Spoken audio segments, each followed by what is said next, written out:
విధిని నమ్మని వారంటూ ఎవరూ ఉండరు. ఏం జరిగినా అంతా విధిరాత అని నిట్టూరుస్తూ ఉంటారు. విధిరాతను చివరికి హరిహర బ్రహ్మాదులు కూడా తప్పించలేరని చెబుతారు. అందుకు నిలువెత్తు నిదర్శనమే ఈ కథ. ఇంద్రుడి భార్య ఇంద్రాణి అల్లారు ముద్దుగా పెంచుకుంటున్న చిలుకకు ఒకసారి జబ్బు చేసింది. అది చూసి దిగులు పడిన ఇంద్రాణి ఆ చిలుకను వైద్యుడికి చూపించింది. చిలుకను పరీక్షించిన వైద్యుడు ఇక అది బతకడం కష్టమని చెబుతాడు. ఎంతో ముద్దుగా పెంచుకుంటున్న చిలుక బతకదని తెలిసి కన్నీళ్లు పెట్టుకుంది. ఎలాగైనా చిలుకను బతికించుకోవాలని అనుకున్న ఇంద్రాణి వెంటనే భర్త ఇంద్రుడి వద్దకు వెళ్ళి, మీరేం చేస్తారో నాకు తెలియదు, నా చిలుకను బతికించండి, లేదంటే చిలుకతో పాటు నేను చచ్చిపోతా అని కన్నీరు పెట్టుకుంది.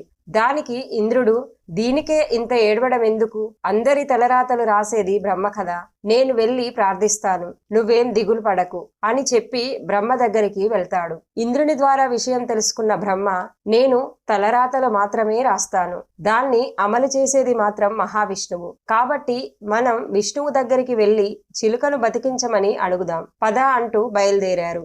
వీరి రాకను గమనించిన విష్ణువు వారిని ఆహ్వానించి విషయం తెలుసుకున్నాడు. నిజమే, ప్రాణాలు కాపాడేవాణ్ణి నేనే, కాని చిలుక ప్రాణం చివరి దశలో ఉంది. మళ్ళీ ఊపిరిపోయాలంటే అది శివుడికే సాధ్యం. మనం ముగ్గురం శివుని దగ్గరికి వెళ్ళి అడుగుదాం పదండి అన్నాడు. ముగ్గురు శివుని దగ్గరికి వెళ్ళి జరిగింది చెబితే సావధానంగా విన్న శివుడు, ఆయుష్ పోసేది నేనే, కాని ప్రాణం తీసే పని యమధర్మరాజుకు అప్పచెప్పాను, మనం వెళ్ళి యమధర్మరాజును అడుగుదాం పదండి అంటూ అక్కడి నుంచి అందరూ బయలుదేరారు. ఇంద్రుడు, బ్రహ్మ, విష్ణువు, శివుడు అందరూ యమలోకానికి రావడం చూసిన యముడు వారిని సాదరంగా ఆహ్వానించి విషయం తెలుసుకున్నాడు. అయ్యో, అదేమీ పెద్ద పని కాదు, మామూలుగా చావుకు దగ్గరగా ఉన్న వారి పేర్లను వారు ఎలా చనిపోతారు అన్నది ఒక ఆకు మీద రాసి ఒక గదిలో వేలాడదీస్తాం. ఏ ఆకు రాలి కింద పడుతుందో వారు ఆయా సమయంలో చనిపోతారు. పదండి, వెళ్ళి ఆ ఆకును తొలగించి చిలుకను కాపాడుదాం